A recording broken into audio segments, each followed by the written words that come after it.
Even after Halloween has passed, I've been thinking about stuff that used to scare me during my childhood, particularly things in video games. And since some of my fears were really stupid, I figured talking about them would make for a fun video.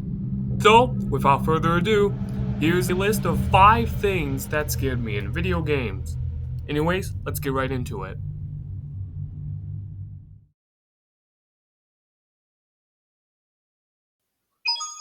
It's me, Mario! When people talk about things in video games that scare them as a kid, Mario 64 is a game that often pops up in discussion. After all, it is a game that a lot of people played, and for many, was their first foray into the third dimension. As a result, Mario 64 to many was a game that felt more real and immersive. It allowed you to get more up close and personal with enemies and objects, and soak in the details from all angles. Man, the graphics can't possibly get any better than this! Surprisingly, the piano and eel never really bothered me, despite those guys being the main culprits for kids around the world shitting their pants. Mario's drowning animation spooked me a bit. For a game where most deaths tend to be portrayed in a relatively cartoony light, Mario drowning is played disturbingly straight in comparison. There was one thing in particular that really scared the crap out of me, and for that, we must venture off to Tiny Huge Island. While exploring the huge island, you're likely to come across this huge fish that can't be seen anywhere else in the game. So, curious, you swim up to it to get a better look, and then...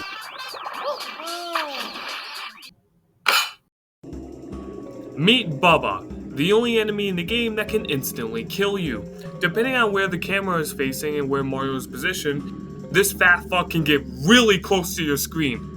Like, is this dude trying to eat me too? Was Mario not enough?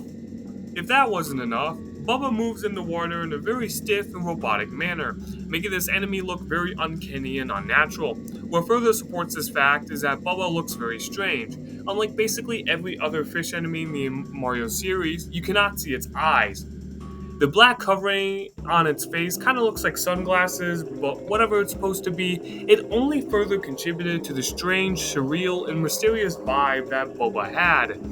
With all the aforementioned combined, this enemy was the scariest thing about Mario 64 to me, and I always made sure never to stay in the water for too long when playing this level.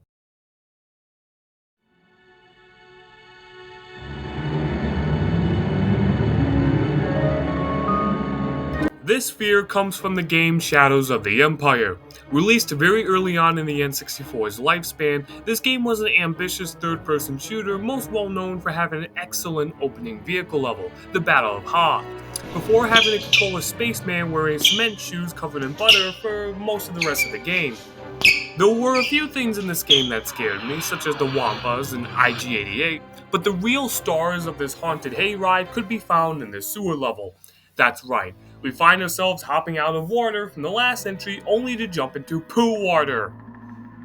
Although the music is a bit ominous and you can't see anything, the first few minutes of the sewer level isn't very scary. That is, until you start hearing these noises. Despite likely contributing to waste disposal, you keep going, hoping to exterminate whatever the hell is making those unruly noises. Once you get to a deep body of poo water, you finally see them. These things are called Dianogas. In-game, they more or less serve as tentacle monsters that attack you by slapping you silly with them. In other words, this game was my first introduction to hentai, and although you usually hear them, they can be pretty hard to see, meaning that if you ever go under the poo water, there is a chance that you're going to get jump scared by one. These guys also have a fuck ton of reach, so you never want to get too close to them. And sure, the limited graphics mean that they kinda look like brains that have frailing spaghetti noodles for limbs, but that didn't stop 7-year-old me from being terrified of these things. The scariest thing about them, however, were the noises they made. So, fun fact about this game's development. The developers had actually traveled to the deepest, darkest, and most depraved pits of hell to record the audio that's used for these enemies. Oh, and the icing on the cake, at the end of the level, you get to fight a giant one. Thanks guys, 7-year-old me never liked sleep anyways. Ugh, let's just move on before we have to hear any more of these things. Alright, next game!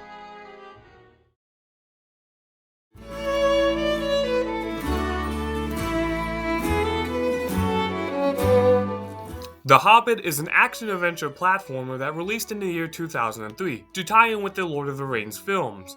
However, that game came and went with mixed reviews and underwhelming sales. Despite the game being a bit unpolished and not particularly innovative, some people, including myself, would grow up with fond memories of this game. And this game is a game I enjoy replaying to this day. One of the arguable highlights of this game comes in one of the last levels, Inside Information. This level lets you play through the iconic chapter of the same name, in which Bilbo infiltrates the Lonely Mountain to retrieve a cup while the dragon Smaug is asleep. Bilbo then must drive Smaug out of the mountain once he wakes up and realizes his treasure has been stolen. The beginning of the level plays out like a stealth section, but it's quite unique in that you don't really have to worry about being seen, but rather about making too much noise, requiring cautious navigation and platforming throughout this huge open level.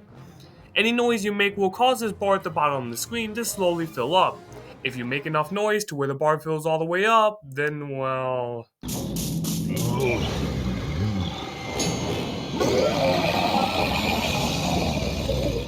This cutscene is kind of funny looking back because the fire Smaug spews doesn't even track his mouth properly, but being a 6-year-old, watching this absolute unit towering over the camera, combined with the ominous music that plays during the cutscene, horrified me to the point where I ran out of the room screaming. The memories go something like this.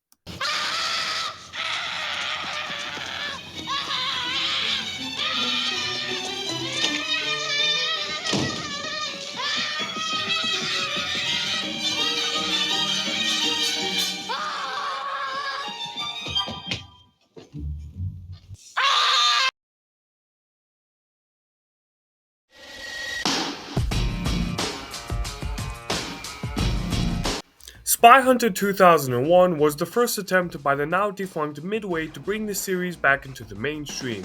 At first they did a decent job, as the reboot was well received and sold decently well.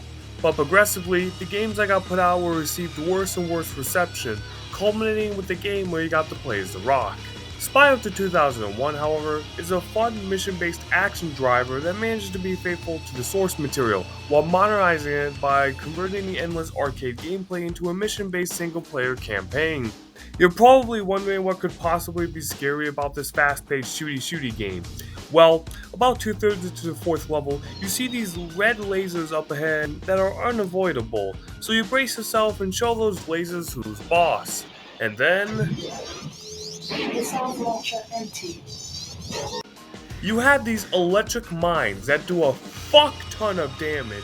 Now that's a lot of damage! Instantly if you're not careful. Really, I think what got me back in the day, however, were the ear-piercing noises that these things made. That always made me cringe in fear whenever I heard them. Especially when there's a lot of them. This might be the stupidest thing to appear on this list, considering that it's an object and not some living creature, but 6-year-olds aren't exactly the pinnacle of rational thinking. Well, you've all made it this far, but can you handle the last entry on this list? Well, I couldn't, not until the age of 11 or 12.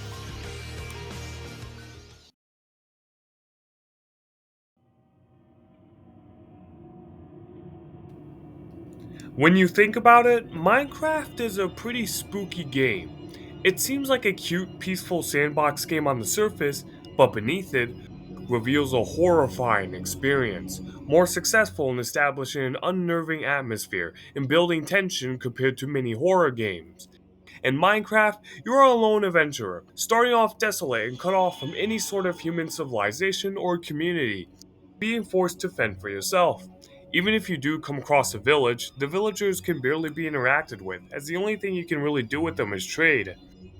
You're not able to talk to them, share your interests or secrets, do anything to quell yourself from the isolation you receive from this world. But isolation is scary not because you are alone, but because you don't know if you actually are alone. What makes Minecraft so scary is the atmosphere, and the creatures that lie within.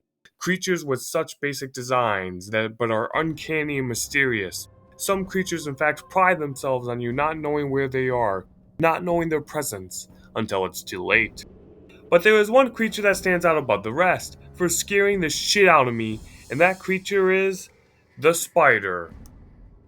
The Minecraft spider is a gigantic specimen. It's about half the player's height, as well as actually being wider. It also has a bunch of red eyes that glow in the dark, and with this mob being black, this means that you can barely see its body in dark spaces.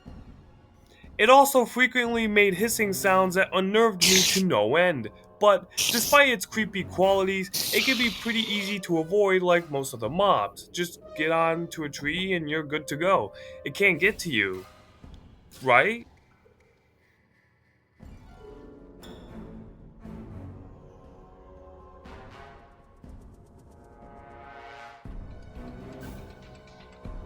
That right there was my first death by a Minecraft spider. This interaction with the Minecraft spider traumatized me, to the point where for years afterward, I would mostly play Minecraft in peaceful mode, and if I played Minecraft in normal mode, I always hid in houses during nighttime, and I'd only ever get up close to a spider in the daytime, and this ran true until I was almost in middle school.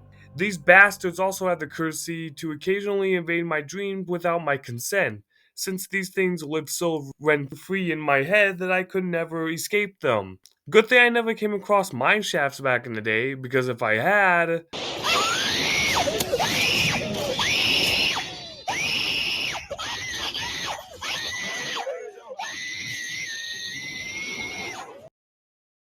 in conclusion, the Minecraft spider has the title of scaring me for a longer period of time than anything else in the video game.